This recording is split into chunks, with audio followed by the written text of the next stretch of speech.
Muhammad Ali will be remembered for much more than his boxing career. He will be remembered by what kind of person he was and the convictions that he lived his life by.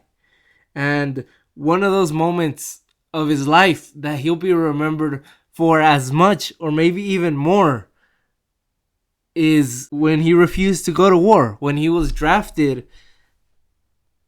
to go to the Vietnam War. He was selected to go to the draft. He was called in. But because of his religion and because of his convictions, he refused to go to war. Muhammad Ali joined the black Muslim movement, the Nation of Islam, before his Sonny Liston fight. The big shots, the leaders, Elijah Muhammad was the leader of the Nation of Islam. The leaders at that time didn't really know even who Cassius Clay was at that time. But there were some lower ranked officials. One particularly named Captain, they called him Captain Sam. And he gave him the name of Cassius X, which he had already changed his name to Cassius X before his fight against Sonny Liston. But the leaders didn't really know who he was, and Elijah Muhammad was against boxing, was against pretty much sport, because he said, yeah, it was a bunch of fat white men enjoying black people doing all the hard work and them getting money off it. That's why Elijah Muhammad didn't like sport, didn't like boxing. So in all honesty, if Muhammad Ali had lost, he would have probably got kicked out of the Nation of Islam, because boxing was against what Elijah Muhammad stood for at that time. But after Muhammad Ali won, once he beat Sonny Liston, Elijah Muhammad came out. He said that Allah allowed Cassius Clay to prevail. He allowed him to win despite all odds, and it was 8-1 odds that Cassius Clay was gonna beat Muhammad Ali. And in fact, before the Sonny Liston fight, so a few people, the promoters, knew that he was a Muslim. He was part of the black Muslims, and they asked him to renounce his religion. They said, hey man, we can't have you fight, because the Nation of Islam was very controversial with their dogma. And if you don't know their dogma, I suggest you brush up on your history. That time was such an interesting time in American history and world history.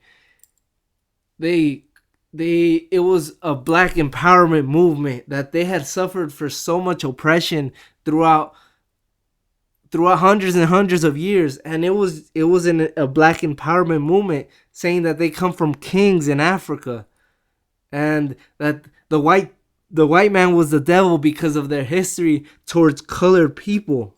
That's why it was so controversial, and that's why they wanted Ali to renounce his religion. And Ali was scared. Despite what we might believe, despite the myth, Ali was scared. And he talked to Captain Sam. And Captain Sam told him, hey man, money is the white man's tool. That's what he told him. You go out there and tell him, I'll go home. If you won't let me live the way I want to live, I'll go home. And story is that Ali told him that they told Ali that he had to renounce his religion, and he turned around, was heading to the door, and they're like, hey, where are you going? He said, oh, I'm going back home. I'm going to Kentucky. They're like, no. Just don't tell nobody. So he didn't tell anybody before the fight. But after the fight, the next day, he held a press conference, and they asked him about his association with the black Muslims. And he said, yes. He said he lives by the dogma of the Honorable Elijah Muhammad and the Nation of Islam. And he became part of the Nation of Islam. He became a Muslim because he was guided by Malcolm X before this. Malcolm X knew who he was, but Elijah Muhammad did not. Malcolm X guided him in a way. And after that, he was the people's champ. He went to Africa. He went to parts of Egypt, parts of Asia. He was the people's champion. He was people's heroes. And when Ali got drafted, he said it was because of his association with the Muslims and because he was a man in power. And a black man in power, he said, because he was a champion. And he was not the only champion that would get called to war. Joe Louis got called for World War II in the past. Joe Louis and Sugar Ray Robinson got called for World War II. And he was scared once again. And he told Sugar Ray Robinson, because they were friends at that time, he told him, I'm scared, Ray. And Sugar Ray told him, dude, just go. Just go to war. You won't have to fight. He says, I didn't fight. Sugar Ray Robinson didn't fight in the war, though Sugar Ray Robinson did kind of go AWOL if he wanted to go technically on that side. But he told him, just go. Just go, Ali. You won't even have to go to war. You won't even have to hold a gun, he told him. And Ali's just like, I'm scared. Because at that time, the black Muslims were violent. And Ali said himself, he said, anybody that goes against the Honorable Elijah Muhammad or talks against him, this would go for a former member, or you couldn't be a former member because you would get killed. Just like they killed Malcolm X for speaking out against Elijah Muhammad. He spoke out against Elijah Muhammad because he had multiple children by multiple women. So he called him out as a bit of a hypocrite. And he got killed for that. And Ali, he could say that he was scared of the Muslims themselves. And that is a reason that he refused to go to war. Because it was against the Nation of Islam. And Elijah Muhammad himself served 5 years when he didn't go to war. He served 5 years in prison. And when Ali refused to go to war, they sent him to court. And in court, it's so cool seeing this footage. And you see the judge saying, Mr. Cassius Clay. He says, Muhammad Ali, sir. He says, Mr. Clay, Muhammad Ali, sir. And then he says, Muhammad Ali. They refused to call him by his new name. They refused to call him by the name that he wanted to be called. And that's why he punished Floyd Patterson in the ring, and that's why he punished Ernie Terrell in the ring. But that's another story to be told. He was sentenced to a maximum of 5 years in jail and fined $10,000. He never served the time, but after he refused to go to war, most of the states, they refused to give him a license to fight. So no one would allow him to fight in the states, and he could not leave the country because he was still in trial. So what he had to do was go to college campuses and do a few performances here and there because of his religious convictions. They did not allow him to fight. It was not until 3.5 years later that he was allowed to fight. And that's when Georgia gave him a license to fight in Atlanta, and he came back against Jerry Quarry, and he knocked him out in the 3rd round. Ali had gained the support of many civil rights leaders. Even Martin Luther King said, no matter what you think of Mr. Muhammad Ali, you have to respect his courage. And yes, Muhammad Ali showed plenty of courage by being willing to let go of 3.5 years of his prime. We have to remember he was 25 when he got suspended. 25. We don't even know if we ever saw Ali in his absolute prime. He says that he could have made $10 million in that time had he been fighting.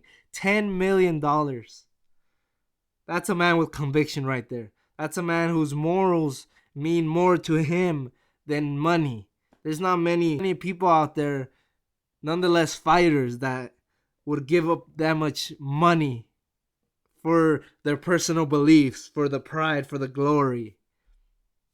In 1970, he got his license back, but he still had to go to trial. And now the Supreme Court was gonna give the ruling. And at first, he was gonna be convicted guilty 5-3 by the Supreme Court. But Ali basically got out on a loophole, because in the first case, the judges had ruled that he was insincere about not going to war, and the Supreme Court judges also said he was insincere about not going to war because of his religious convictions, and saying that he would go to a holy war for Allah, for Islam, which was the same thing as a Jehovah's Witness saying they would not go to war for the government. The Nation of Islam said they wouldn't go to war for the white man, and the Jehovah's Witness said they would go, but they wouldn't go to war for the government, but they would go to war for Jehovah. And that was the same exact thing as the Nation of Islam saying, we won't go to war for the white man, but we'll go to war for Allah. But just so all of the members of the Nation of Islam weren't pardoned for not going to war, they ruled that Ali was not guilty because they questioned his insincerity, and it's not the place of a court to rule someone's sincerity. So that's why Ali got out. What turned out to be a very tiny issue of a very big case. So it was a huge case in the beginning, and Ali got out because of this tiny loophole. And because of that, the judges ruled 8-0 that Ali was not guilty. But despite why he got out, or even why he refused to go to war, maybe he was just intimidated by the Muslims, it's still one of the things that Ali will be remembered by, or as a man with great convictions, as a great man that refused to be bullied by the system. One that held his convictions so tightly that he lost his best years of his prime, that he could have made $10 million. That's how Ali will be remembered by. Thanks everybody for watching, and please keep following my Muhammad Ali week. You guys have a great day.